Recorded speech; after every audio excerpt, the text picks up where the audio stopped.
Durante a aula passada, ou depois dela, não me lembro, alguém me perguntou por que eu não demonstrei a recíproca do teorema de condição suficiente de integrabilidade, porque eu não provei a condição necessária. Eu respondi o que é verdade, que isso está provado no curso de análise volume 1 e também na sequência desse livro Análise Real, só que para N variáveis. Mas depois eu fiquei pensando, por que eu não demonstro logo isso? Dá a impressão de que é uma coisa difícil. De fato, a demonstração do curso de análise volume 1 é um pouco longa, porque introduz uma série de coisas que podem ser dispensadas. Então vamos a ela. Então o que eu quero demonstrar é o seguinte teorema.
Na verdade, nós já temos demonstrado que se o conjunto dos pontos de descontinuidade tem medida nula, a função é integrável.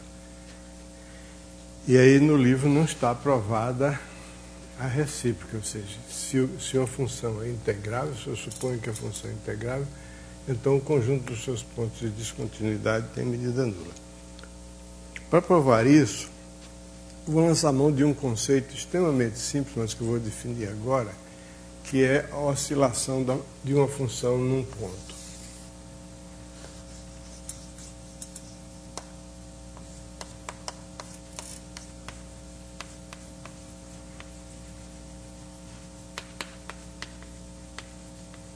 Considerar uma função limitada,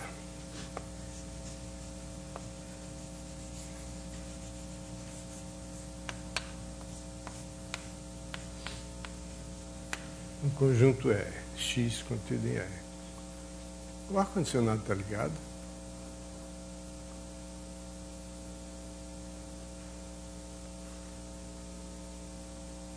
Acorda ele aí. O ar-condicionado está ligado? Acabaram de ligar. Tem coisas que você tem que dizer toda hora, porque não adianta. Se é uma vez só, não resolve. Então, seja f uma função limitada no conjunto x perto. A oscilação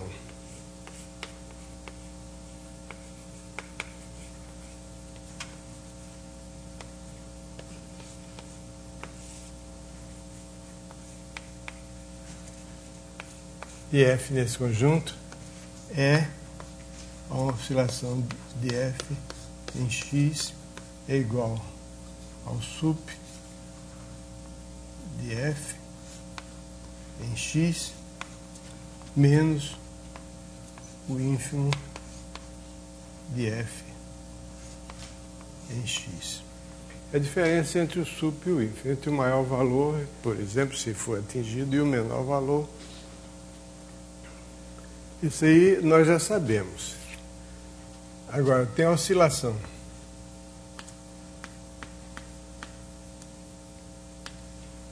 Se um ponto A pertencesse a x, a oscilação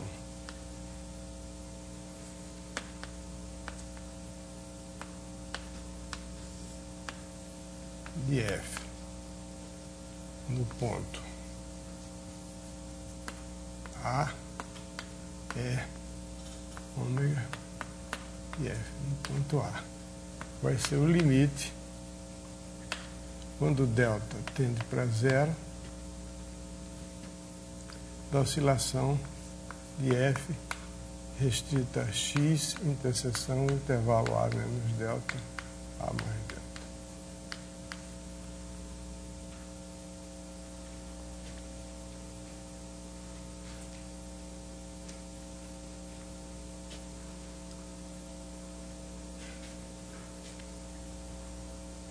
Mas aqui é preciso ter um pouco de cuidado, porque quando o delta tende para zero, a gente sabe que no limite a variável não pode atingir o valor do limite. Então o delta não pode atingir o valor zero. De modo que essa definição aqui não leva em consideração o ponto A.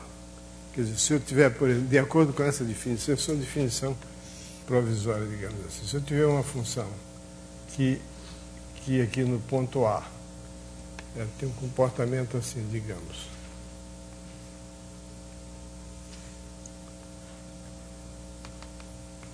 E x, isso aqui é x interseção com A menos delta. A mais delta é somente para poder eu dizer que a F está definida no conjunto, só está definida no conjunto X, mas digamos que todo o intervalo esteja contido no domínio de X.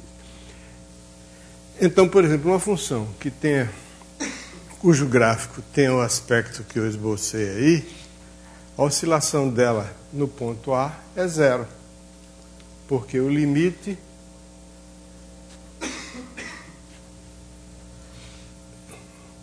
não é zero, não, porque aqui eu estou levando em conta todo o intervalo A menos delta. A mais delta é interseção com X, então o máximo... Não, eu acabo... Esqueçam, apaguem aí na gravação a bobagem que eu disse. Isso leva em conta, sim, porque aí o sup da função é esse, o ínfimo é esse aqui. Tá. Ok, então essa é a oscilação. O ponto é o seguinte.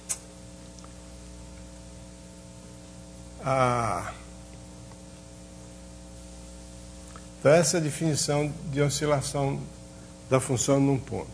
É o limite das oscilações da função em intervalos cada vez menores. A observação que eu deveria ter feito, em vez daquela observação que eu fiz, que não leva a nada, é o seguinte: esse limite sempre existe. Porque à medida que o delta tende para zero, eu estou tomando a oscilação da função em intervalos cada vez menores. E quando você diminui o intervalo, o supremo diminui e o ínfimo aumenta, ou pelo menos o supremo não aumenta e o ínfimo não diminui, porque você vai restringindo, o maior fica menor, o maior vai diminuindo e o menor vai aumentando. Então, isso aqui é uma função monótona. À medida que o delta tende para zero, essa diferença aqui vai diminuindo e tende para o limite. Uma monótona crescente ou decrescente? Quero ouvir pelo menos uma resposta. Alguém que responda alto para eu ouvir. Decrescente. Não. Não é decrescente. Porque quando o delta tende para zero, ela diminui, mas ela é crescente. Está entendendo? Você tem uma função crescente, aí você quer achar o limite dessa função quando o x tende para aqui. Então, à direita, por exemplo. Essa função é crescente. Quando o x tende para o A, que é o x e o A, ela vai diminuindo, mas ela é crescente. Ela vai diminuindo porque o x está diminuindo. Então essa função é crescente, mas não importa. Importa é que ela é monótona. Então existe sempre esse limite aqui. Monótona limitada, porque a f é limitada. Então essa é a oscilação da função no ponto. Aquele exemplo que eu tentei esboçar ali, a oscilação nesse ponto é é esse comprimento aqui. Se eu pegar um intervalo contendo aquele ponto, o sup naquele intervalo vai ser essa altura aqui e o ínfimo vai ser algo próximo disso, vai tender para lá. Ok? Então, essa aqui é a oscilação da função no ponto. Então, a função f é contínua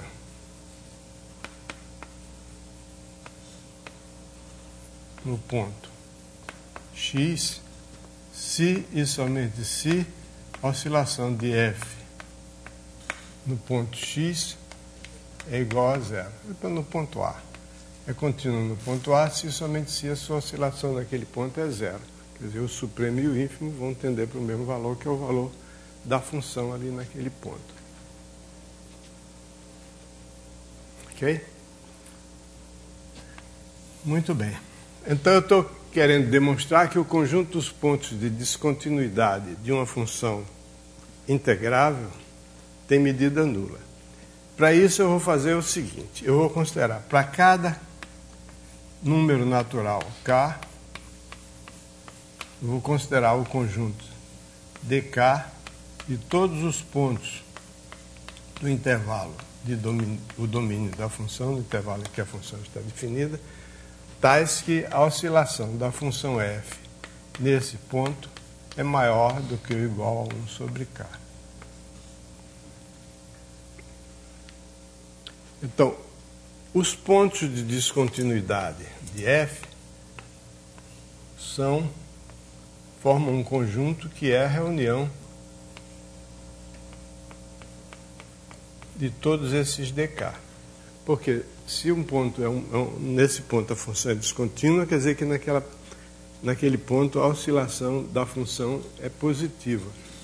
Se a oscilação é positiva, então é maior do que alguns 1 sobre k para um certo k.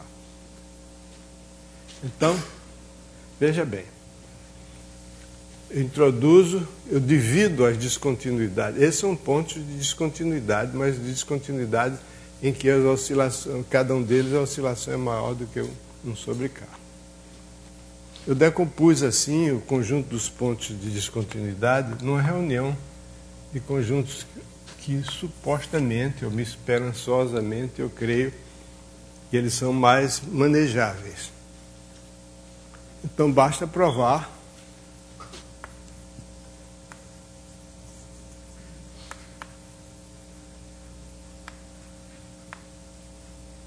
que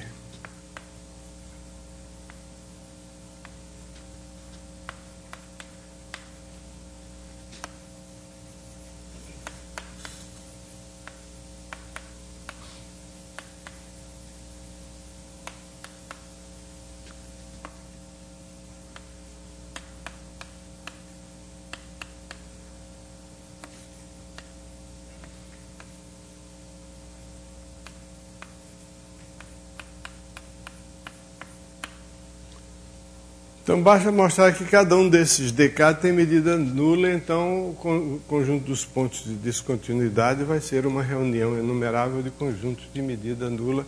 Por conseguinte, esse conjunto vai ter medida nula. Então, é isso. Então, eu fixo um k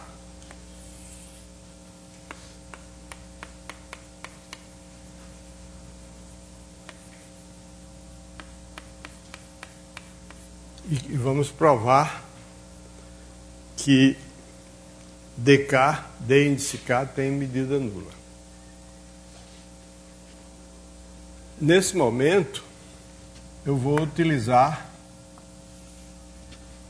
a hipótese de que f é integrável.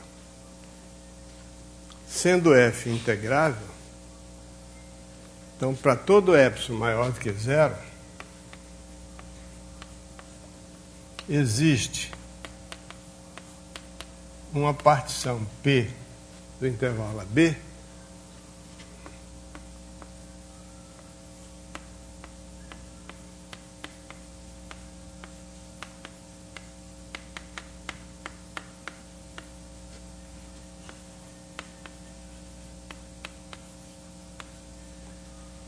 existe uma partição tal que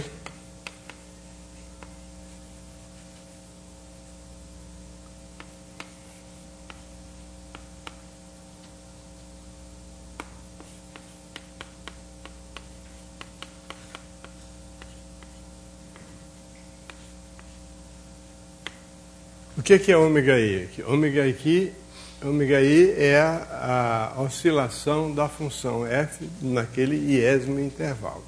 Quer dizer, ômega i, vou só recordar que nós já devíamos saber, é a oscilação de f no intervalo ti menos 1 ti. Ok?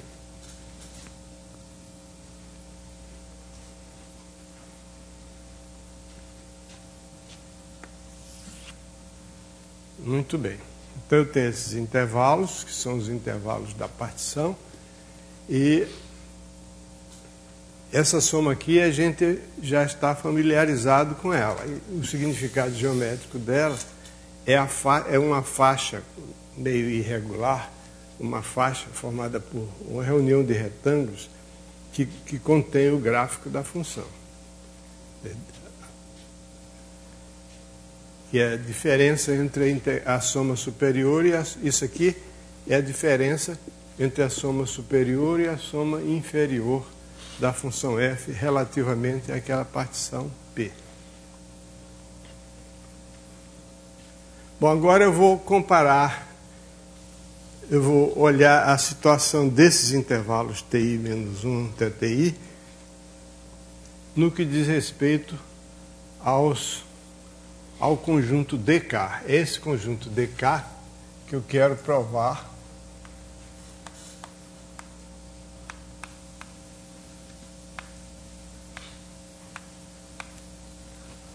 esse é o conjunto que eu quero provar que tem medida zero.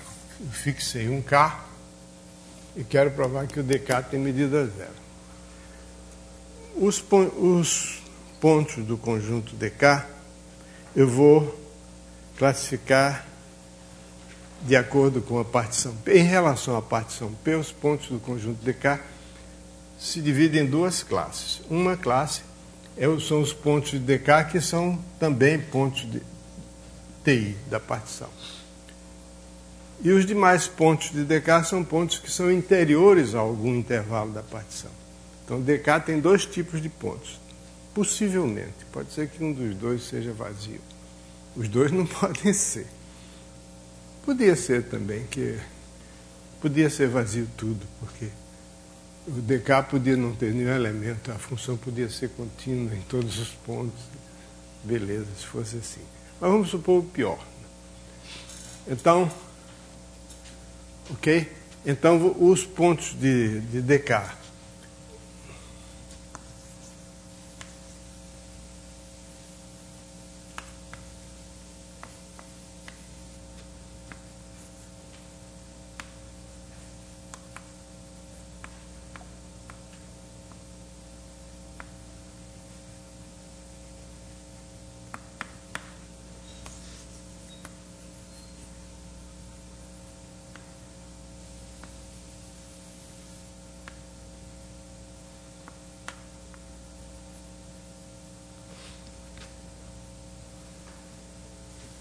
Vou botar os pontos de cá.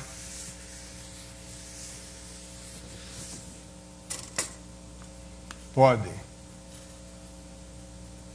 estar no interior. Para ficar melhor, um ponto de dk, vou botar no singular.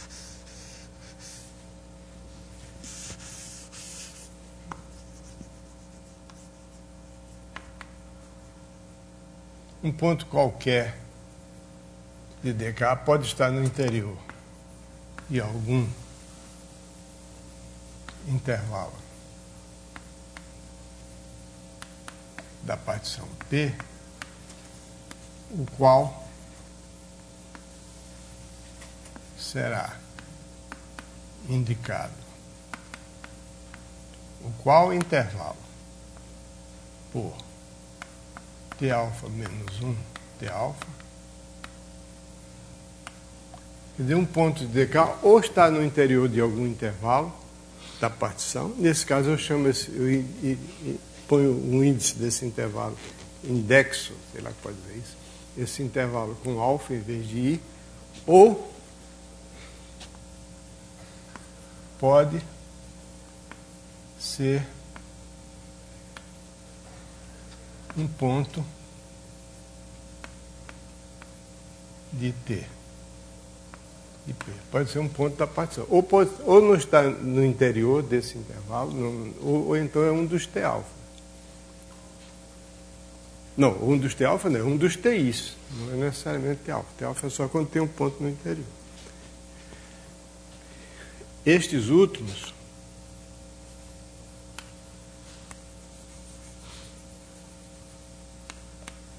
formam um conjunto finito. Óbvio, né?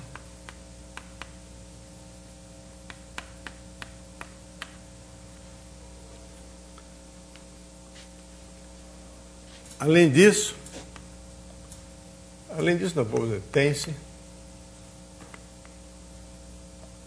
a ômega de F no intervalo T alfa menos 1 T alfa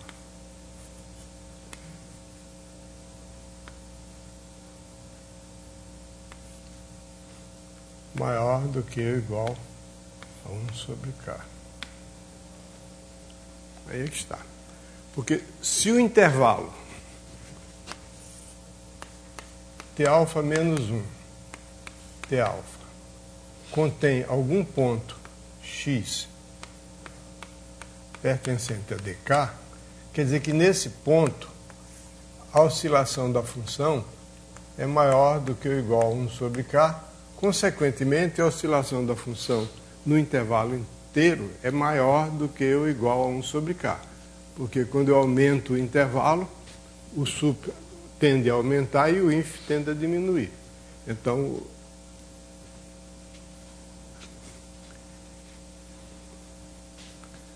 esse aqui. Logo, dk está contido na união dos intervalos T alfa menos 1 T alfa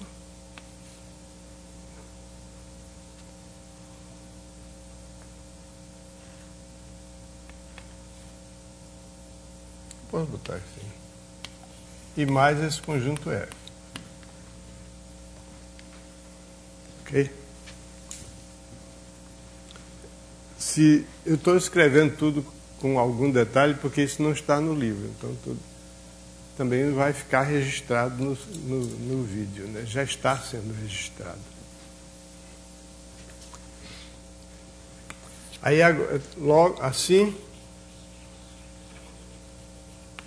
o que vai acontecer? Vai acontecer que a soma. Sim, isso aqui, esse ômega alfa, vai ser a ômega da F no T alfa menos 1 T alfa. Então, 1 sobre K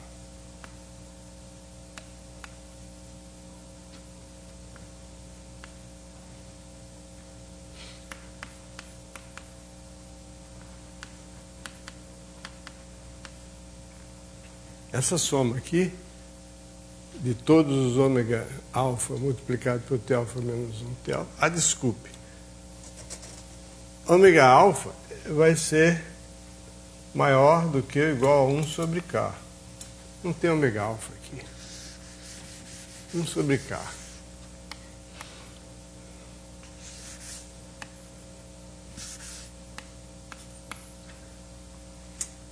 Isso aqui vai ser menor do que ou igual a soma de ômega alfa vezes T alfa menos T alfa menos 1. Porque esses intervalos que eu indiquei com T alfa menos 1 T alfa são os intervalos que contêm algum ponto de dk no interior, portanto, a oscilação da função em cada um desses intervalos é maior do que ou igual a 1 sobre K.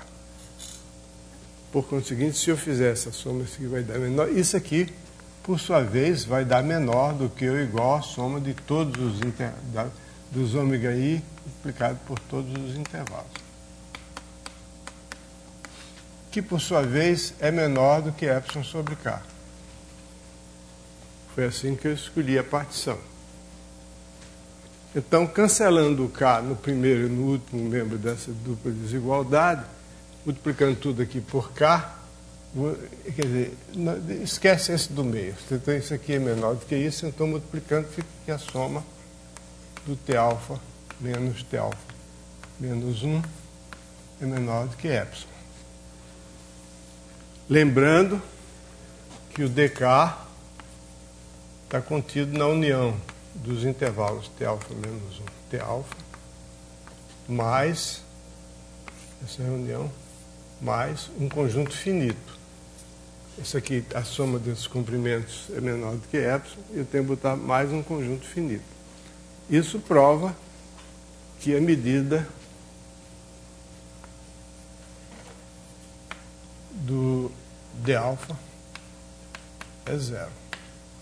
Porque, dado qualquer epsilon, eu consigo colocar o dk na reunião de um número finito de intervalos, cuja soma total dos comprimentos é menor do que epsilon, mais um conjunto finito, que é o número finito de pontos, não altera o fato dele ser de medida nula ou não ser de medida nula. O número finito de pontos não altera. Então, essa é a demonstração. Que, quando eu escrevi o curso de análise, volume 1, que é um livro bem mais volumoso, mais completo, tem um bocado de coisa mais que não tem aí, eu não me preocupei em fazer uma coisa muito mais rápida, porque eu tinha que introduzir algumas noções lá que ficariam mais naturais nesse local, e então a demonstração ficou mais longa porque eu tive que botar um bocado de coisa mais lá. Mas quando eu escrevi o volume 2 desse livro, aí eu já não tinha mais que me preocupar em fazer uma coisa extensa e completa. O objetivo aqui é tratar dos pontos cruciais, mais importantes da análise, indispensáveis de análise, de uma maneira breve que permita aos professores utilizar o livro dentro de um período de um semestre letivo. Quando eu escrevi o volume 1, que foi um dos primeiros livros que eu escrevi, não foi o primeiro, mas foi um dos primeiros livros que eu escrevi, várias pessoas bondosamente me disseram: olha, o seu livro é muito bom, mas eu não vou usar. Muito obrigado. Não vou adotar porque você tem muita coisa, não dá para dar num período, então a gente fica na dúvida se saber o que é que pula e o que é que não pula, porque eu pulo uma coisa e mais tarde eu vou precisar daquilo que eu pulei. Tá? Então, aí eu digo, é assim, então não vai, essa desculpa não vai ter mais. Mas ainda hoje as opiniões se dividem. Tem pessoas que usam o outro e pessoas que usam essa. Depende da audiência, depende do professor, depende de uma série de coisas. Tem gente que não usa nenhum dos dois, né? Paciência. Tem gente que não tem bom gosto. Fazer o quê? Porque vocês têm alguma dúvida? Se tiverem dúvida, tem duas alternativas. Fazer a pergunta agora ou ver na internet. Tem...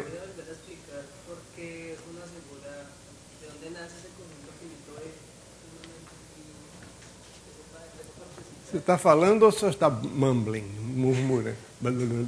Fala alto. Es que no entendí bien la parte del conjunto finito F.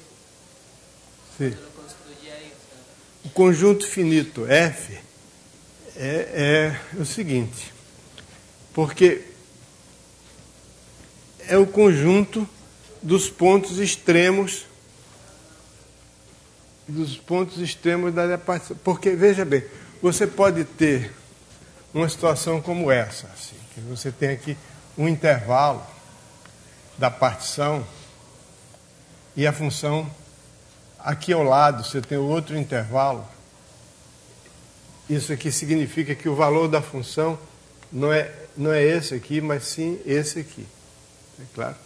Nessa situação, digamos que esse seja o T-alfa menos 1, T-alfa, o T-alfa menos 1, T-alfa. Então,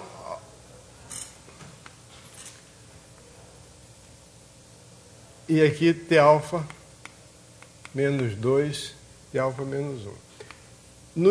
A oscilação da função f no intervalo Tα menos 2 Tα é certamente maior do que zero. Porque a função, esse ponto aqui, pertence ao intervalo. Tα menos 2, Tα menos 1, desculpe. Foi bom você fazer essa pergunta, porque essa figura aqui pode ajudar a esclarecer. Eu não boto, a oscilação é esse valor aqui, mas não precisa botar, é maior do que zero. Porém, a oscilação dessa função f no intervalo Tα menos 1 Tα é zero. Entretanto, a oscilação da função f no ponto Tα menos 1 é maior do que zero. A oscilação. Então, esse fato aqui, que a oscilação de f aqui é maior do que ou igual a 1 sobre k, é porque esse intervalo contém pontos de dk no interior. Se fosse no bordo, podia ocorrer um fenômeno como esse aqui. Você ter de um lado a oscilação zero, não precisa ser zero, ter um valor e do outro lado ter outro valor. Então eu procuro me livrar dos pontos extremos dos intervalos. Mas eles só formam um número conjunto finito. Quer dizer, o que é f? Olha aqui. Um ponto qualquer pode estar no interior de algum intervalo de P, o qual será indicado por Tα menos 1 Tα, o qual intervalo, ou pode ser um ponto de P. Um ponto de P significa um ponto da partição. Estes últimos, quer dizer, esses pontos de P, que estão aqui extremo desse intervalo, formam um conjunto finito. Mesmo se eu considerasse todos os pontos extremos, que são os pontos da partição. Está claro? Foi boa a sua pergunta, porque deu a oportunidade de eu mencionar essa situação que contribui, eu acho, para esclarecer por que a minha preocupação de considerar só os pontos interiores. Porque quando você tem oscilação num ponto inferior é maior do que ou igual a 1 sobre k, então no conjunto que contém aquele ponto também é maior do que ou igual a 1 sobre k. Porque aqui você tem uma coisa paradoxal, aparentemente. Você tem a oscilação num ponto maior do que a oscilação no conjunto. Porque o conjunto envolve pontos que estão além desse conjunto aqui, a oscilação do conjunto Tα menos 2 Tα.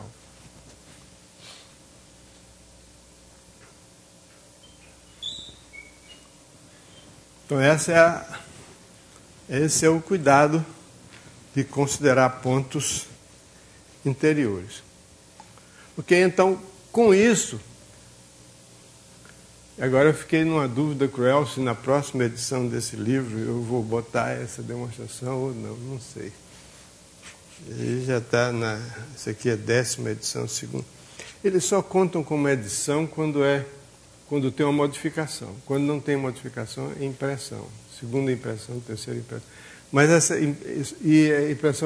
as impressões começam a contar do zero, porque, de novo, se faz outra edição, aí é a primeira impressão. De modo que eu não sei quantas impressões esse livro teve, eu não sei. Parece que eu tenho conseguido enganar um bocado de gente, porque cada edição tem no mínimo 1000 exemplares, às vezes 1000, às vezes 2000. Ultimamente, como eu tenho feito muitas modificações, eles estão imprimindo só 1000 para não gastar o dinheiro à toa. E agora ficou fácil de fazer reimpressões dos livros, porque está tudo no arquivo do computador. Antigamente, não, você tinha que fabricar um fotolito e toda vez que você queria fazer uma mudança, tinha que alterar o fotolito. E assim não, você vai no computador, altera, quando quiser fazer uma edição é só mandar um novo arquivo, não tem problema. Para isso, a informática foi muito útil. Bom, então, a gente sabe que com isso a gente tem a possibilidade de simplificar certas demonstrações, como, por exemplo, todo limite uniforme de uma sequência de funções integráveis é uma função integrável, porque se você tem uma função f, que é limite de fn uniforme, se cada fn é integrável, então a f é integrável, não precisa fazer aquela conta que eu fiz aí no livro. Fica mais fácil, porque se cada fn é integrável, o seu conjunto de pontos de descontinuidade tem medida nula, e as descontinuidades de f estão contidas na reunião das descontinuidades dos fn. Por quê?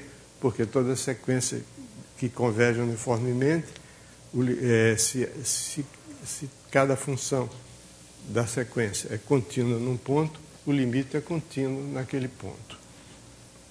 Então, os pontos de descontinuidade são pontos que foram pontos de descontinuidade nas Fn, em algumas Fn, pelo menos uma quantidade muito grande, infinita. Ok? E assim por diante. Tem várias situações que facilita aqui. Talvez eu vou pensar se põe ou não põe na 12ª edição. Bom, obrigado pela pergunta. Alguém tem mais perguntas a fazer? Não? Bom. Agora eu vou, já que eu estou voltando para completar lacunas, eu ainda vou, essas aulas finais, eu vou falar sobre série de potências e tal, mas tem algumas coisas que ficaram para trás, que eu não mencionei. Uma delas é a fórmula de Taylor com resto integral.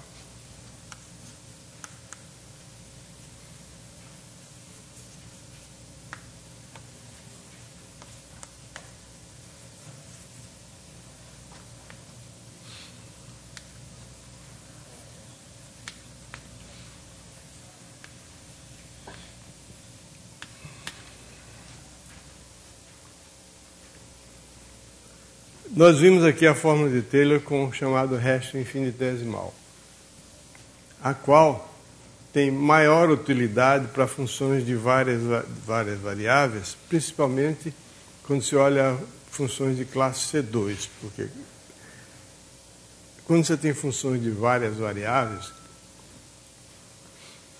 os pontos críticos da função, que são os pontos onde todas as derivadas parciais são iguais a zero, tem uma variedade grande de tipos de ponto crítico, né? Em uma variável, o ponto crítico é um máximo, um mínimo ou um ponto de inflexão.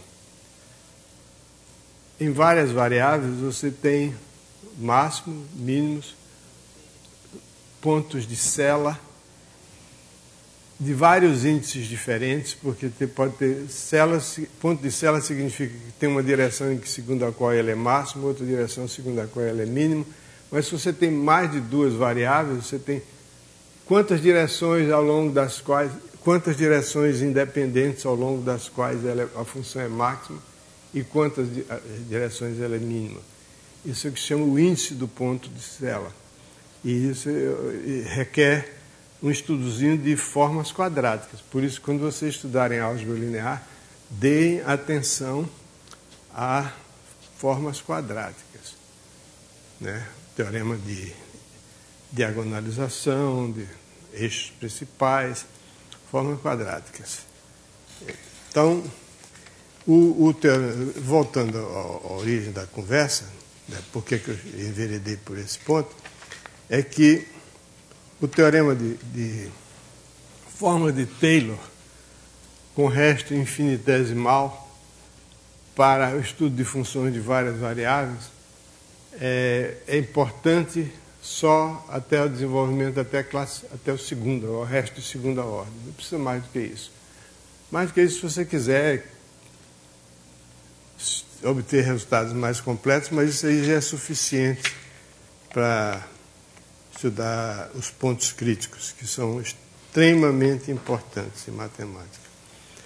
Bom, então, o teorema de Taylor, a fórmula de Taylor com resto integral, é o teorema resto de Cauchy.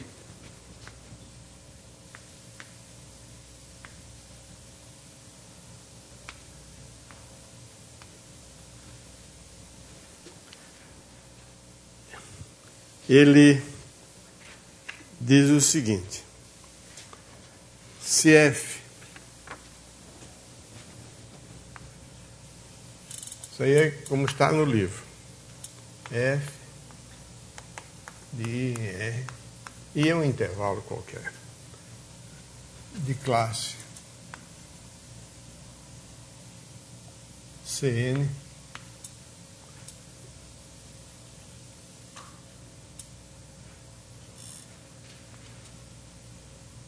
sim,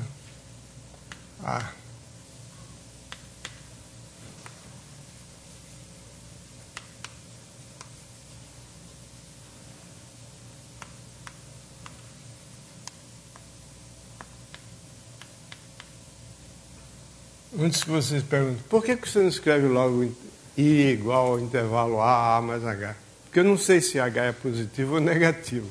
Pode ser A, vírgula, A mais H, ou pode ser A mais H, vírgula, A, se o H for negativo. Por isso que eu chamo de I, digo intervalo cujos extremos são A e A mais H. Então, o que é que diz aqui? Diz o seguinte, que F de A mais H é igual a F de A mais F' de A, H. Isso aqui é a parte da derivada e o resto que vier depois é algo que dividido por H vai tender para zero. Mas eu vou mais longe. Vai F duas linhas de H sobre 2, mais, etc. Mais é de classe Cn. Então, F derivada de ordem n menos 1 no ponto A, dividido por fatorial de n menos 1,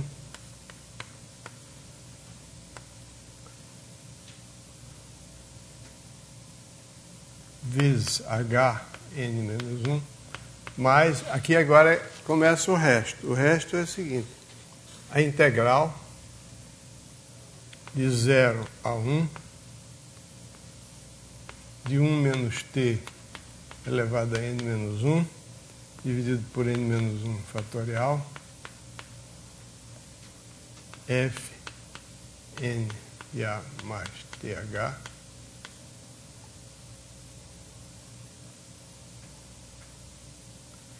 dt, tudo isso vezes h n. Essa fórmula tem, pelo menos teoricamente, a vantagem sobre as demais fórmulas, que ele dá uma expressão, não sei se expressão explícita é meio forte, né? Uma formulação, uma forma, não, exprime explicitamente o resto, dá uma fórmula para o resto. E, novamente, no caso de n igual a 2, ela é bastante útil em análise. No estudo de pontos críticos, existe uma teoria muito extensa de pontos críticos de funções, porque os pontos críticos são essenciais para a aplicação da mecânica, entre outras coisas. Bom, então esse é o teorema. Fórmula de Taylor com resto integral. Para demonstrar isso, a gente usa... A demonstração não tem dificuldade nenhuma. A gente usa simplesmente a integração por partes.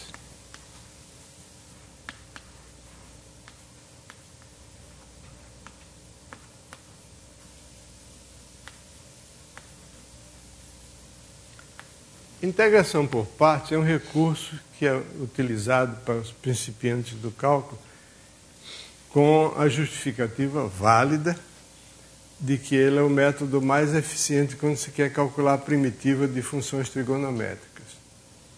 Integra, tem uma expressão trigonometria, então integra por parte que vai, se não conseguir integrar por parte, então não vai ser difícil fazer de outro jeito. A integração por parte se baseia no fato de que quando você tem a derivada de um produto, é isso aqui.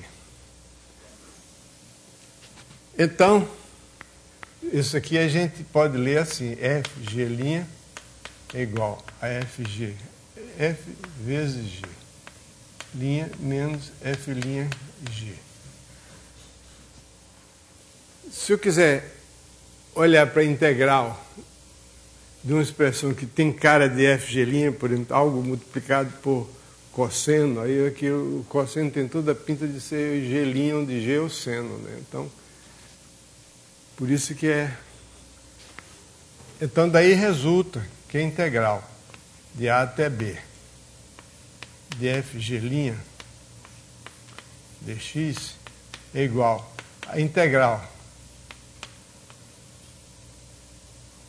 é igual, digamos, f de x, g de x, calculada entre A e B. Essa é uma notação tradicional, que significa que você avalia isso no ponto B, depois no ponto A e subtrai. Quer dizer, se eu tiver uma função φ de x de A até B, significa φ de B menos φ de A. Então, isso aqui é super tradicional. Menos a integral de f' de x. Eu botei x aqui, não botei aqui, mas tudo bem, vou botar de agora em diante. F' de x, g de x, dx. Então, essa é a fórmula de integração por partes. Quando a gente começa a estudar cálculo, e depois passa para análise, a gente tem a tendência de desprezar essas formas de cálculo integral, porque, bom, hoje em dia ninguém usa mais isso, porque a gente quer calcular uma integral e tem métodos numéricos que calculam com bastante eficiência. Mas a fórmula de integração por partes, ela tem uma utilidade teórica também. Vamos ver um primeiro exemplo agora. Então, essa é a fórmula de integração por partes.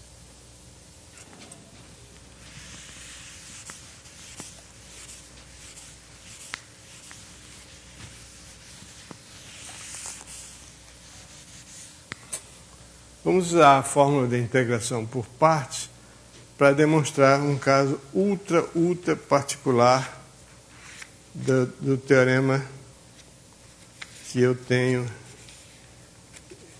e que eu enunciei ali, que é o seguinte. Se você tem uma função definida no intervalo 0, 1, de classe Cn, quer dizer, n vezes derivável com a enésima derivada contínua, então o φ de 1 é igual a φ de 0 mais φ' de 0 mais φ duas linhas de 0 sobre 2 mais etc.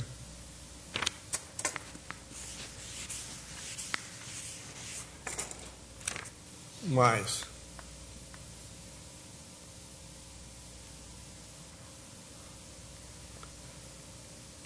a integral de 0 a 1 de 1 menos t elevado a n menos 1 dividido por fatorial de n menos 1 multiplicado por φ n de t dt. Então, essa é a fórmula de Taylor com resto integral para o caso particular de uma função definida no intervalo 0, 1, em que você tem o a mais h é o 1 e o a é o 0. Uma vez obtida essa fórmula, A forma geral sai daí, porque se eu tenho a função f, eu chamo de φ de intervalo 0, 1 até φ de t, simplesmente a integral, ou a função f de a mais th. Então, φ de 0 é igual a f de a, φ de 1 é igual a f de a mais h, e a iésima derivada no ponto t vai ser a iésima derivada no ponto a, th, multiplicado por a derivada aqui, fica h elevado a i.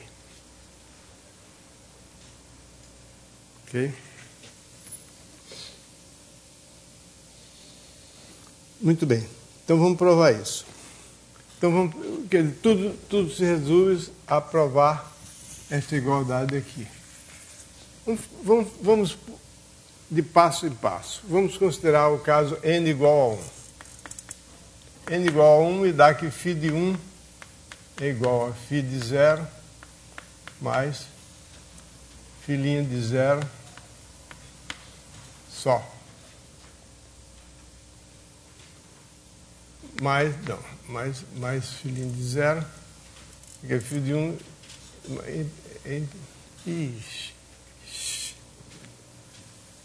mais integral de φ de integral de 0 a 1, que besteira, de φ' de t dt. Ok? Isso aqui é simplesmente o teorema fundamental do cálculo. φ de 1 é igual a φ de 0 mais integral de 0 a 1 de φ' de t dt. N igual a 2. N igual a 2, a fórmula seria φ de 1 é igual a φ de 0 mais φ' de 0, agora sim, mais integral de 0 a 1 de 1 menos t, φ duas linhas de t dt. Bom, isso aqui está sub júdice. Por que isso é verdadeiro?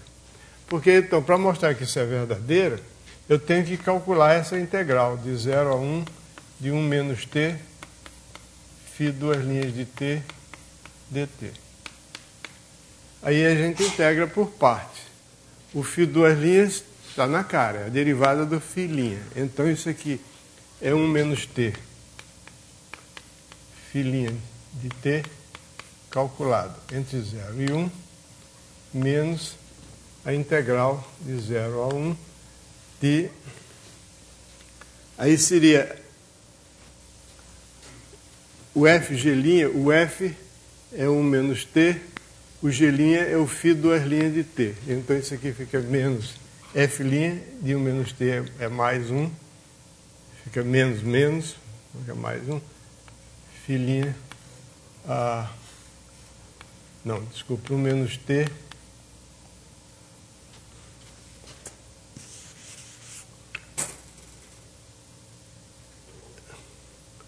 isso aqui...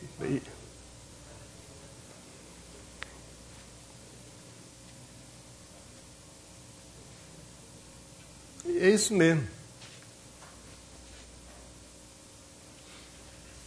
Isso aqui é a derivada de φ', então fica 1 menos t, a derivada de 1 menos t é 1, menos 1, mas como tem um menos na frente, daqui fica mais 1, vezes φ' de t. E quando chega essa hora assim que eu me atrapalho.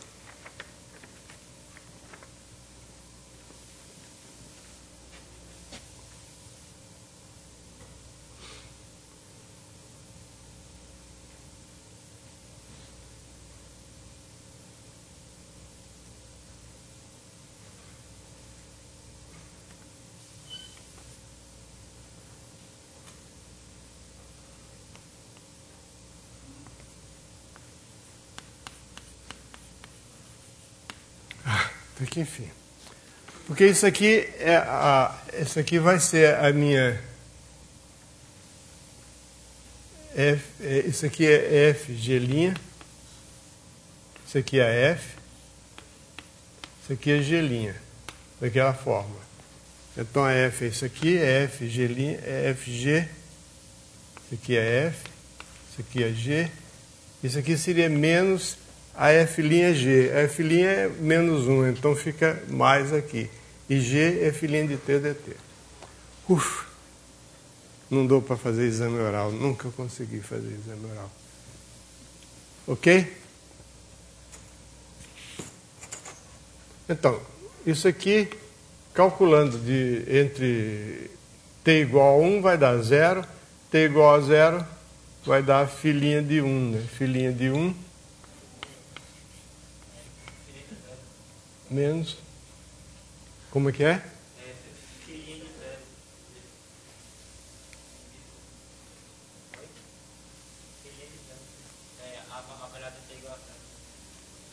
Isso aqui para t igual a 0, então fica 1, fica φ' de 0. Então isso aqui vai dar φ' de 0.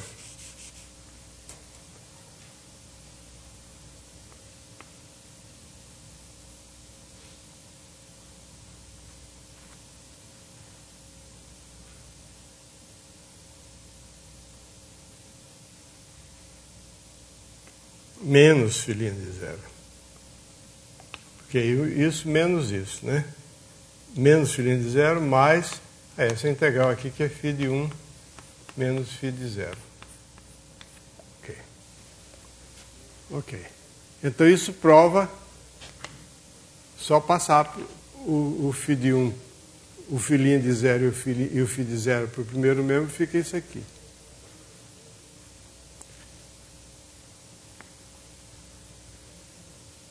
Ok?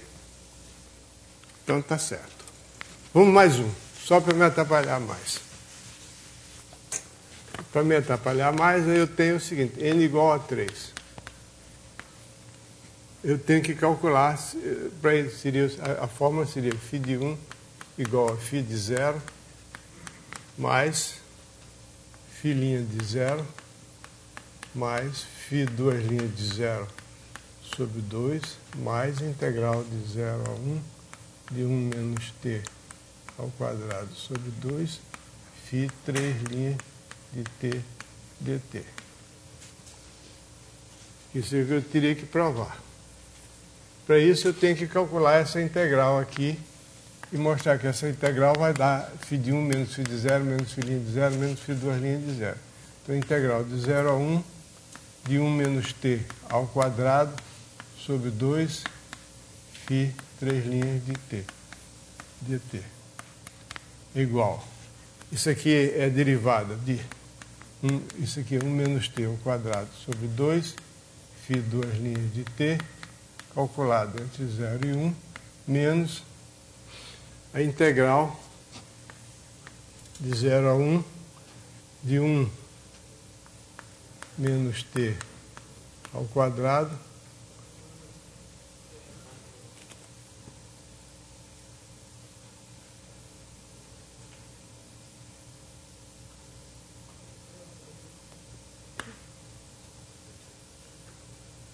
φ 2' de t dt.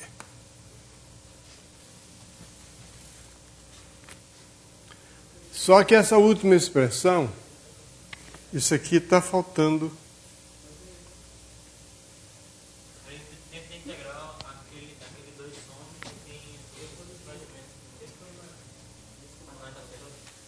Ok.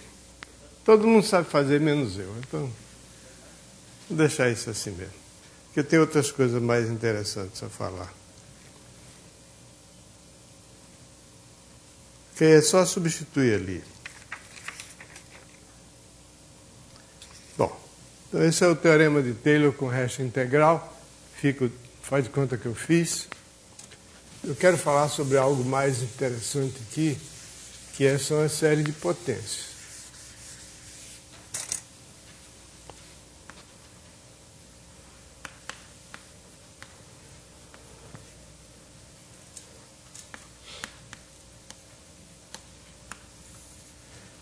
A série de potências apresenta duas características peculiares que as tornam extremamente relevantes.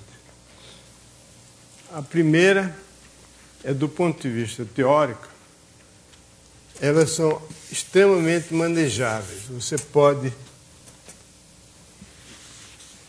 integrar termo a termo, derivar termo a termo. E a segunda é que elas fornecem instrumentos de manipulação e de cálculo das funções elementares mais comuns, como seno, cosseno, tangente. Tangente, não. É incrível. Aposto que ninguém aqui nunca viu uma série de potência de tangente x. É complicado. Arco tangente é fácil. Tangente é difícil. Muito difícil. Não vale a pena mexer. Então, nós vamos falar sobre as peculiaridades positivas da série de potência. Primeiro é que o intervalo, a região em que uma série de potência converge é um intervalo, e dentro desse domínio da série de potência você pode derivar termo a termo, como eu disse, que é uma coisa extremamente interessante. E integrar termo a termo também. Então, uma série de potências é uma série do tipo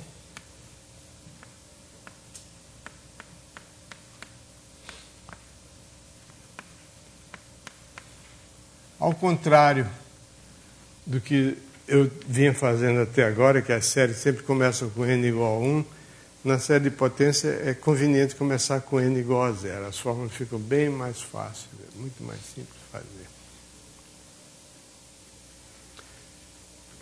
E mais ainda, eu vou, para simplificar, considerar somente série de potência quando A é igual a 0. Porque o estudo da série de potência com A qualquer reduz-se a esse imediatamente com A igual a 0, é só fazer uma mudança de uma translação.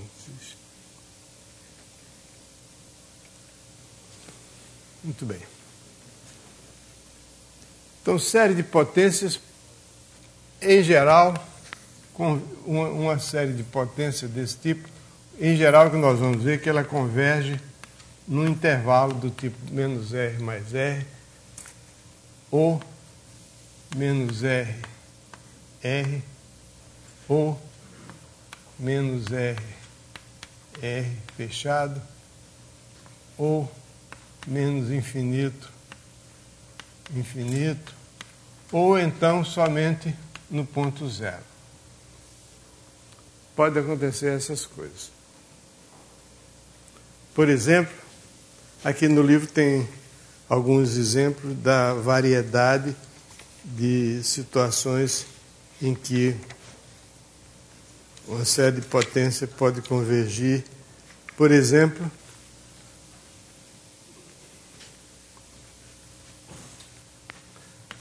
a série, que é a série extremamente conhecida, que é a série exponencial. Essa converge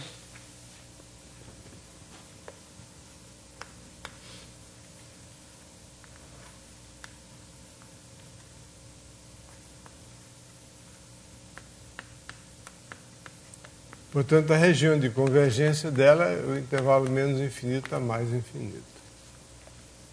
Por quê? É só aplicar o critério de D'Alembert, por exemplo. Aí você vê que para todo x ela converge. Qualquer que seja o x, isso é uma série convergente. Você divide o termo xn mais 1, fatorial de n mais 1, dividido por xn sobre fatorial de n, vai dar 1 sobre n mais 1 vezes x. Para x fixo, você vê que converge. Quando n tende para o infinito, tende para zero, então converge. Agora, não converge uniformemente em toda a reta. Dá para ver isso, porque tem um x ali que, quando o x está muito grande, para valores muito grandes de x, aquilo ali vai tender para zero, mas mais lentamente. Então essa série converge para todo... Então a região de convergência dela, ó, é esse aqui, o raio de convergência é infinito. Outro exemplo é o seguinte. A série, por exemplo, soma de n elevado a n de xn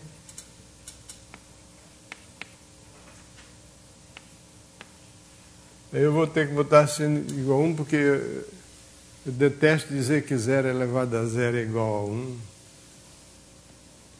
O fato é que 0 elevado a 0 não é nada, não tem nenhuma definição. Você pode definir do jeito que você quiser. Em certas situações é conveniente, principalmente em análise combinatória, de considerar 0 elevado a 0 igual a 1, porque quando você faz isso, qual a vantagem que você obtém? É que certas fórmulas que eram válidas só para n igual a 1 passam a ser válidas também para n igual a 0, se você atribuir o valor 1. Mas, de qualquer modo, essa série aqui converge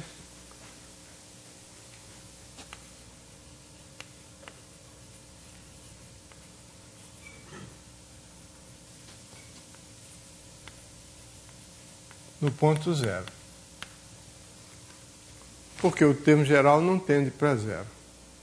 Qualquer que seja o valor de x, x elevado a n vezes n elevado a n não tende para 0, tende para o infinito. Então você tem dois exemplos aqui, converge toda a parte, converge só quando x é igual a 0.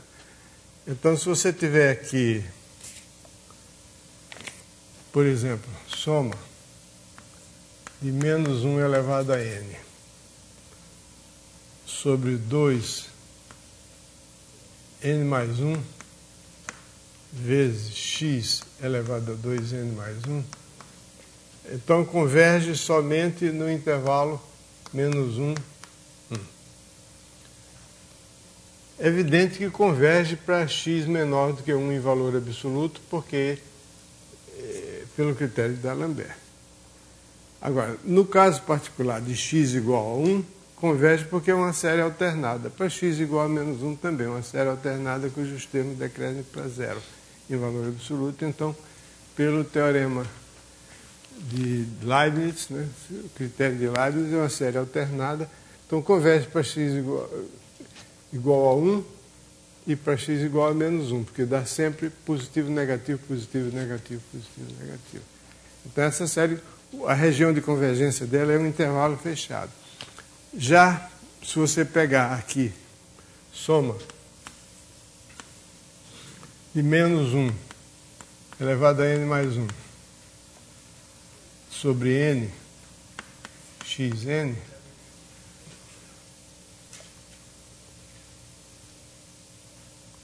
converge em menos 1, mas não converge no ponto x igual a menos 1. Porque quando você multiplica n mais 1 por n, dos dois números, n mais 1 e n, um dos dois é ímpar, o outro é par. Então, quando você multiplicar, vai dar sempre menos 1. Se x, ou melhor, dá sempre 1. Quando se n for ímpar, n, isso aqui é par, então fica menos 1. X elevado ao número ímpar, no ponto menos 1 vai dar menos 1 vezes n fica negativo. E para n par, também isso aqui vai dar, n mais 1 é ímpar, então vai dar negativo em todos os pontos. Então, isso aqui, para x igual a menos 1, isso fica menos soma de 1 sobre n, quer dizer, menos a série harmônica. Então, não converge, mas para x igual a 1, converge, porque dá uma série alternada. Então, você já tem aqui alguns tipos de... Tem mais aqui, por exemplo, se você tomar xn, converge no intervalo aberto, menos 1 mais 1, aberto. É a série geométrica. E, finalmente, você toma... Não, finalmente não, já tem todos os tipos possíveis de intervalo.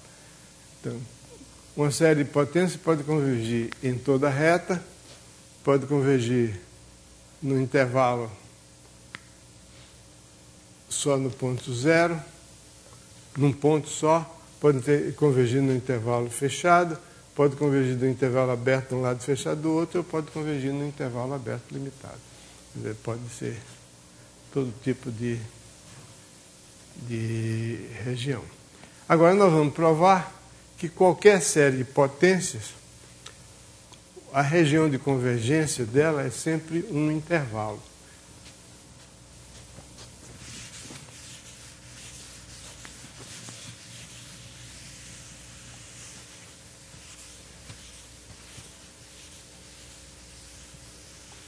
É natural que quando se quer estudar a região, a convergência ou divergência de uma série desse tipo,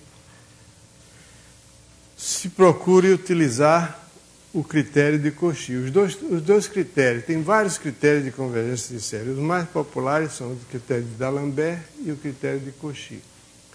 O critério de Cauchy diz o seguinte, que se raiz n, bom, não vou olhar para essa série, vou olhar para uma série assim, por exemplo, soma de AN. O critério de Cauchy diz o seguinte, se raiz n de AN em valor absoluto for menor do que ou igual a uma certa constante, menor do que 1, para todo n grande, significa que existe um n0 tal que para todo n maior do que n0 aquilo vale, então a série converge em valor absoluto, é absolutamente convergente. Esse é o critério de Cauchy. O critério de D'Alembert diz que isso vale, só que em vez de raiz n de AN, você tem a n mais 1 sobre a n, em valor absoluto menor do que 1 certo, e menor do que 1, então a série também converge. É bem natural que haja uma preferência considerável, destacada, de usar uma preferência para usar o critério de D'Alembert em vez do critério de Cauchy, porque é muito mais fácil você calcular quociente do que a raiz enésima.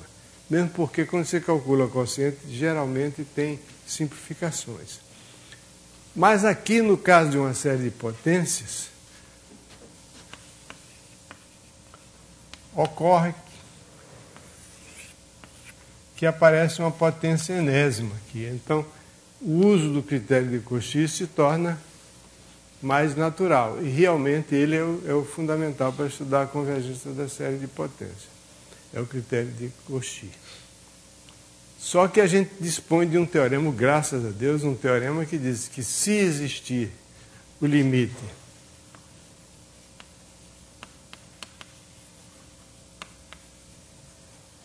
de AN mais 1 sobre AN igual a L, então o limite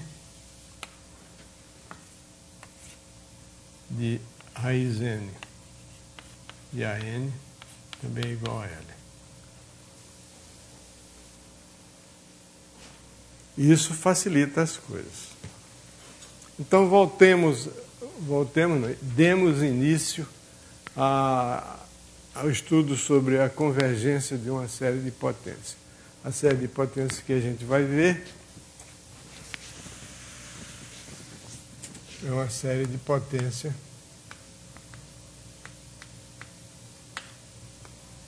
primeira afirmação a respeito dessa série de potências é a seguinte: se raiz n de AN for AN em valor absoluto, é claro, uma sequência ilimitada, então a série converge apenas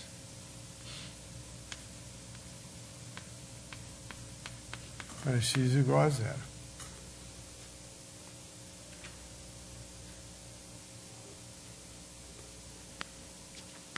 Essa é a primeira constatação.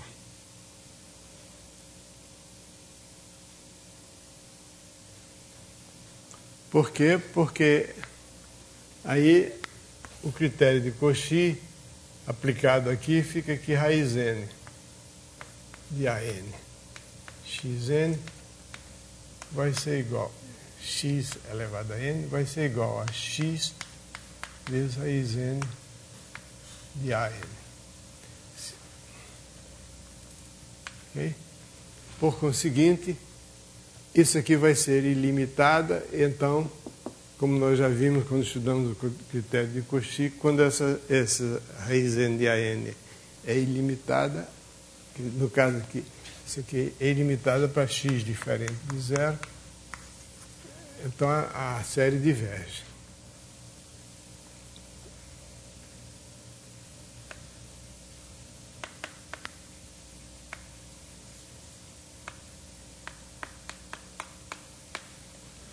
Então esse é o caso banal, é o caso aqui.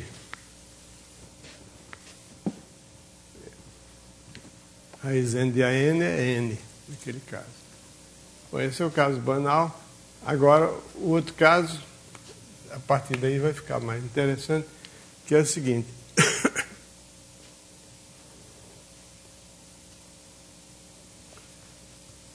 Se raiz n de AN for a sequência limitada, então definimos um conjunto R maiúsculo igual ao conjunto de todos os números ρ positivos, tais que raiz n de AN é menor do que 1 sobre ρ para todo.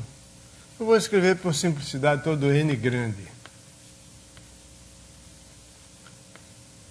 Todo n grande significa que existe um n0 tal que isso vale para todo n maior do que o n0. Então esse é o conjunto R. É o conjunto de todos os ρs tais que raiz n de AN é maior do que ρ, do que 1 sobre ρ. Por que esse conjunto foi inventado? O conjunto foi inventado pelo seguinte, porque raiz n de módulo de AN maior do que 1 sobre ρ é a mesma coisa que dizer que raiz n menor do que 1 sobre ρ. É a mesma coisa que raiz n de ρ elevado a n é menor do que 1. Isso aí está bem próximo de dizer que para esse ρ a série converge, porque precisava ser menor do que um certo C, que era menor do que 1. Mas aqui, então, essa noção se traduz desse modo, então a gente define esse conjunto R maiúsculo. Esse conjunto R maiúsculo é um intervalo de números positivos.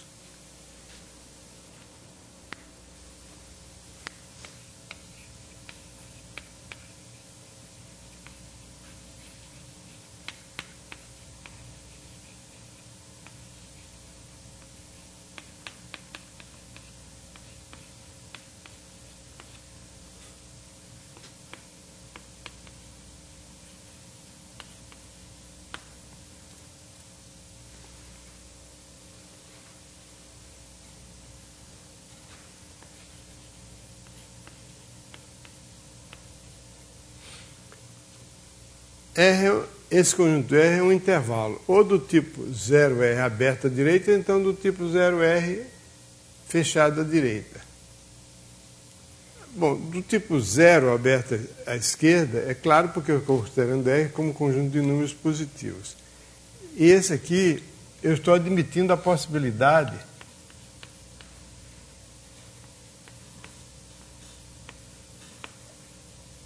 que R igual a mais infinito pode. Eu vou admitir que o sub pode ser mais infinito, significa que é um intervalo. Por que é claro que esse é um intervalo, esse conjunto? É claro que é um intervalo porque se ρ está nesse conjunto R, todo número positivo menor do que ρ também está nesse conjunto R. Se você tem ρ pertencente a R, E se você tem um sigma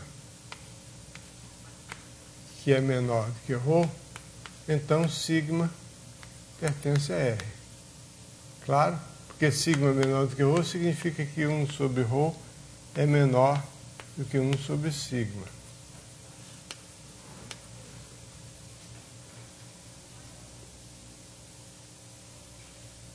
Ok? Portanto, se isso aqui é menor do que ρ, isso é menor do que 1 sobre ρ, é menor do que 1 sobre sigma.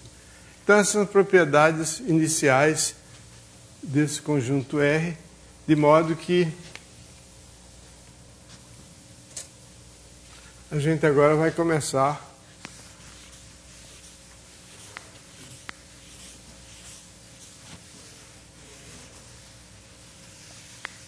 a ver as propriedades desse número R maiúsculo. Esse R minúsculo aqui é chamado o raio de convergência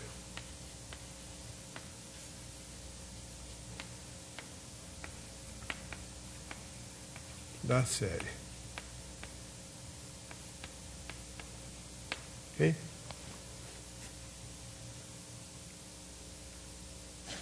Então vamos ver qual é a segunda propriedade. A segunda propriedade é a seguinte.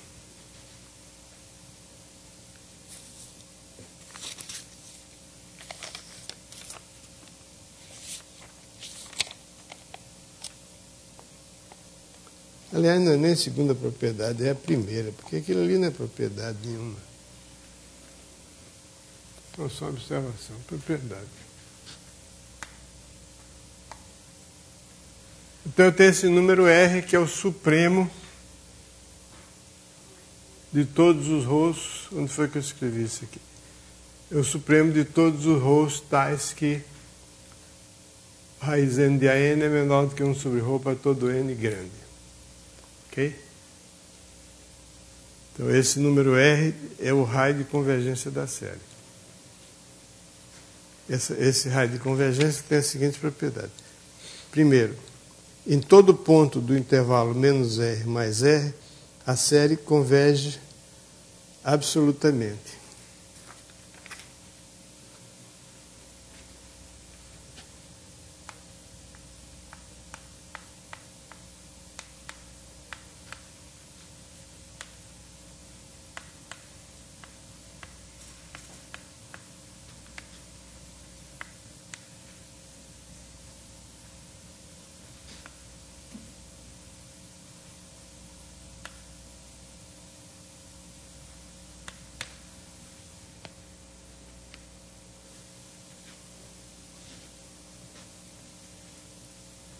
Por causa do critério de Cauchy.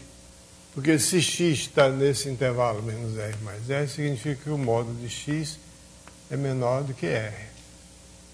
Isso significa que eu posso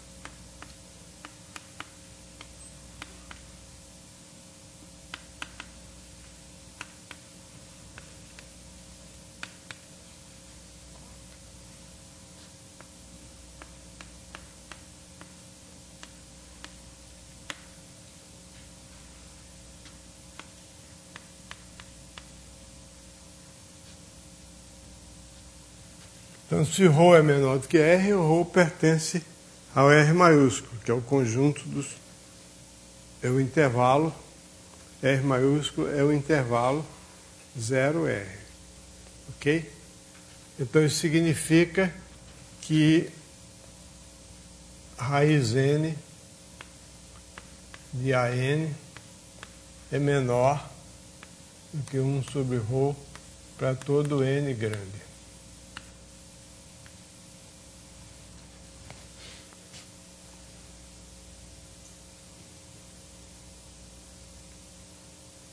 Ok. Então, a raiz n de AN, x elevado a n,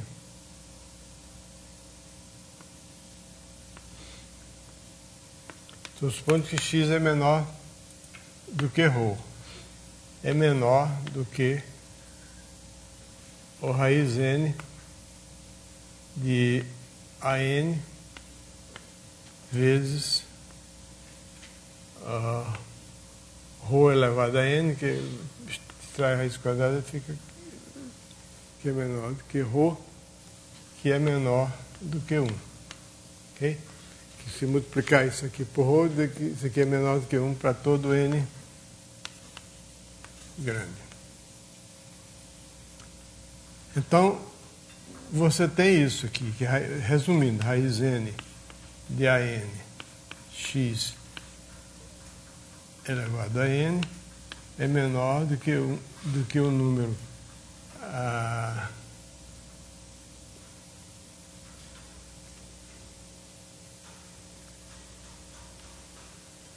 eu tenho que tomar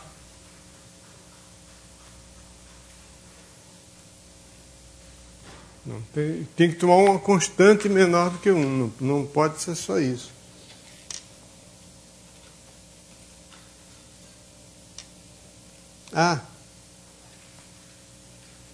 Isso aqui vai ser, desculpe, raiz n, tem que aplicar o critério de Cauchy. É menor do que ou igual, esse aqui é igual a raiz n de an vezes x, que vai ser menor do que x sobre ρ, que é menor do que 1, para todo n grande.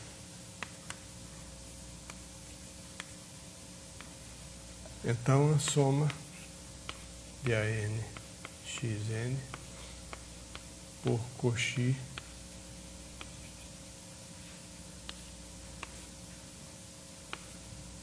converge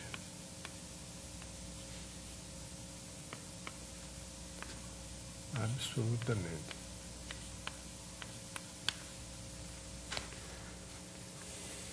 Ok? Porque, vou repetir, se x em valor absoluto, se x pertence a esse intervalo, significa que x em valor absoluto é menor do que r. Sendo x em valor absoluto menor do que r, tem um ρ que está compreendendo entre x e r, compreendendo x e r. E esse ρ pertence a r, porque sendo menor do que r, minúsculo pertence a r minúsculo. Significa que raiz n de an, para todo n grande, é menor do que 1 sobre ρ. Então, aplica agora o critério de Cauchy. Pelo critério de Cauchy, isso aqui dá menor do que essa quantidade aqui, que é para todo x fixo, isso aqui é um número fixo menor do que 1. Então, isso aqui é menor do que 1 para todo x. Então, isso aqui significa que para todo x em módulo menor do que r, a série converge absolutamente pelo critério de Cauchy. Então, essa é a propriedade 1. A propriedade 2 é que fora do intervalo de convergência, a série diverge.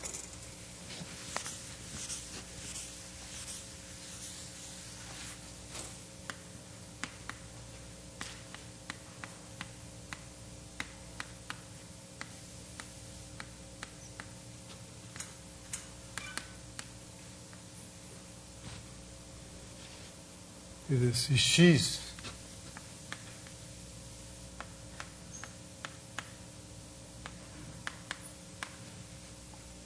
a série diverge simplesmente porque o termo geral não vai convergir para zero. Porque se está fora do intervalo de convergência, o que é que significa isso aqui? Isso aqui significa que não é verdade que o x pertence àquele conjunto R. Quer dizer, não é verdade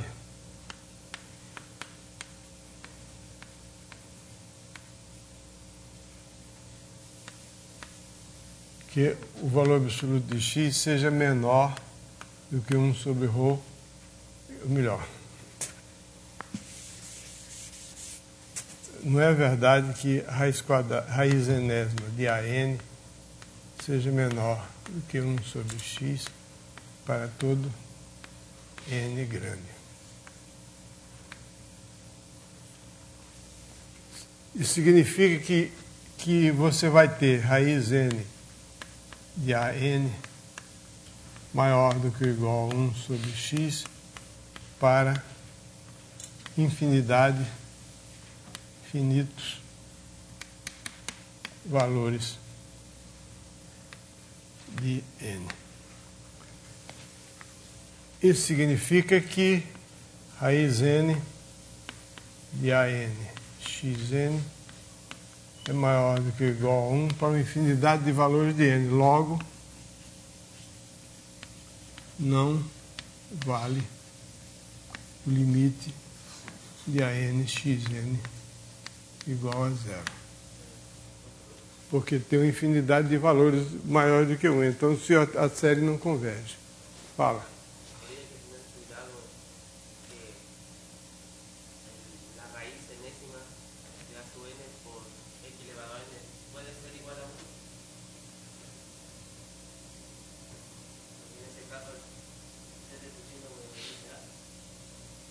Não estou entendendo.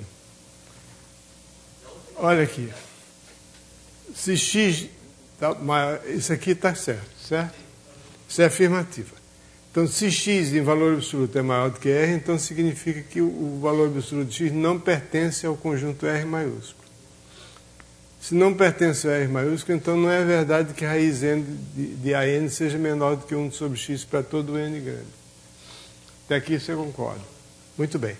Se não é verdade que seja menor, então é maior do que isso para infinitos valores de n. Pode ser igual a 1, e daí?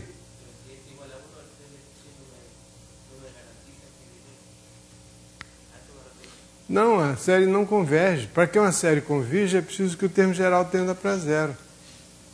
Pode ser igual a 1, não faz mal que seja igual a 1. Pode ser igual a 1/10, pode ser igual a 1/1000, contanto que não tende para 0. Então isso aqui é o seguinte: se isso aqui é verdade para infinitos valores, então significa que isso aqui, essa desigualdade, quer dizer, o termo da série, eu tenho essa série, soma de AN x elevado a n.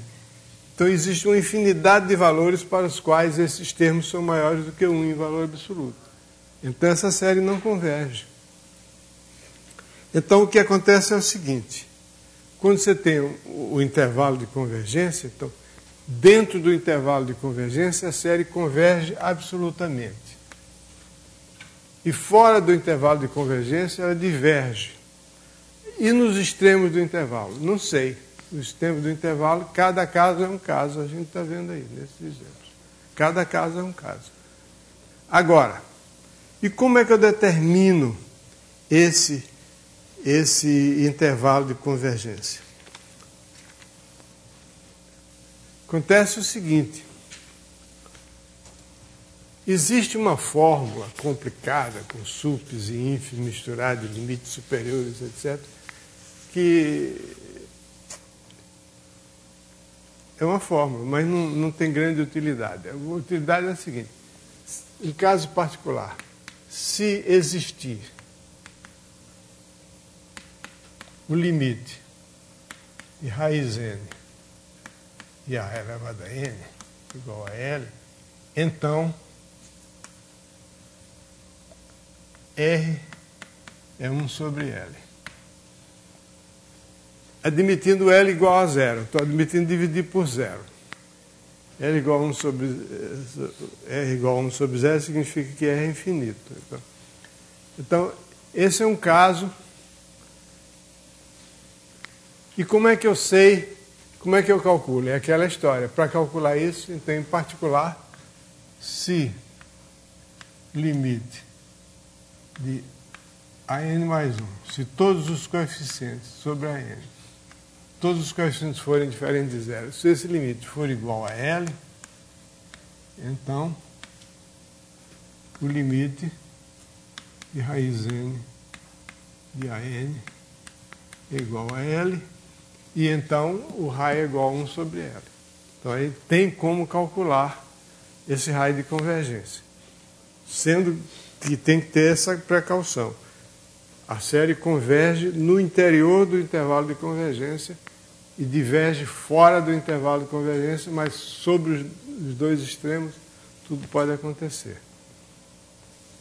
Pode convergir de um lado, não convergir do outro, pode convergir de nenhum dos dois. Então vamos provar isso aí. Oi? En caso de que L sea igual a 0, Como? en caso de que L sea igual a 0, R sería solamente el valor 0? Não, pelo contrário. Se R for igual a zero, não. Aí esse caso igual a zero não está admitido aqui, porque eu estou supondo que a sequência é limitada. Se R for igual a zero, se esse limite aqui for igual a zero, então R é infinito. Agora, se esse limite aqui, se o R fosse zero, significa que esse limite aqui seria infinito. Mas se esse limite for infinito, a série não converge. Pode convergir, sim, pode. Pode convergir somente para x igual a... Não tem.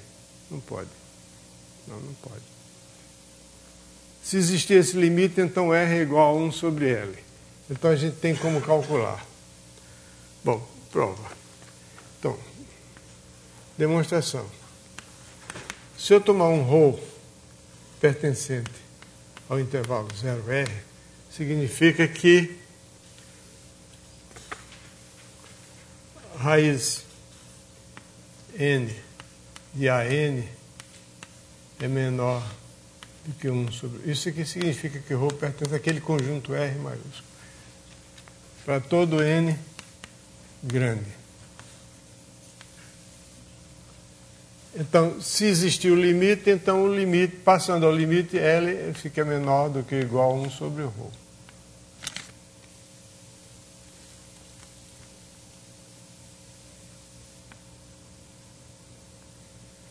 Ok? Passando ao limite, estou supondo que esse limite existe, passando o limite, esse limite tem que ser menor do que ou igual a 1 sobre ρ. E isso quer dizer que 1 sobre R, que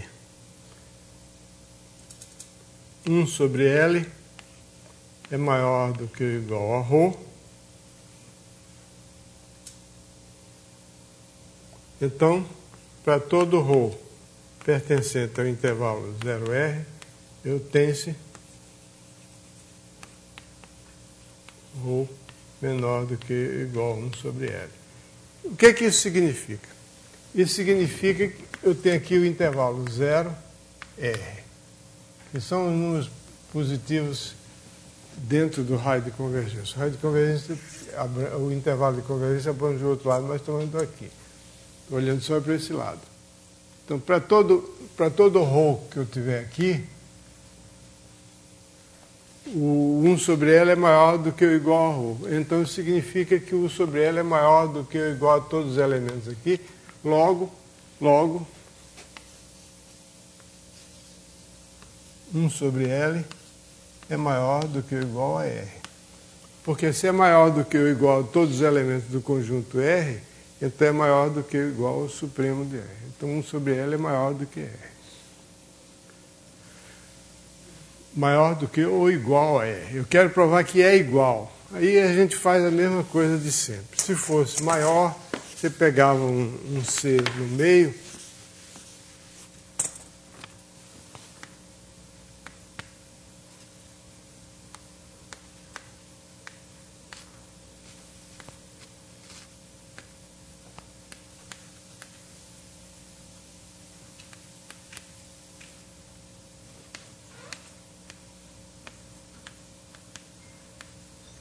mas um C entre o 1 sobre L e o R. Então, o L seria menor do que 1 sobre C, seria menor do que 1 sobre R. Então, o que ia acontecer era que o raiz N de AN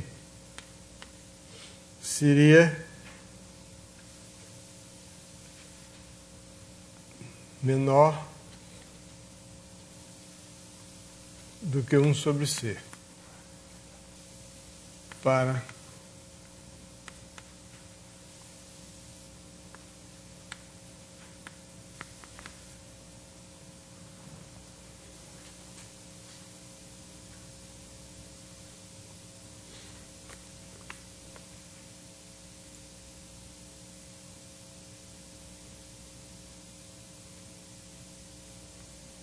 mas isso aí garante, se isso aqui, o raiz n de n é menor do que 1 sobre C para todo C, significa que o raiz n significa que o C é menor do que R.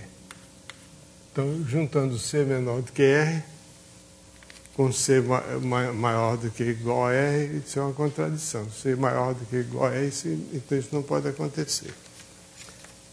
Bom, na próxima aula nós vamos ver coisas mais interessantes sobre a série de potência que pode ser derivada termo a termo e integrada termo a termo. Espero que vocês tenham um bom resultado na segunda prova.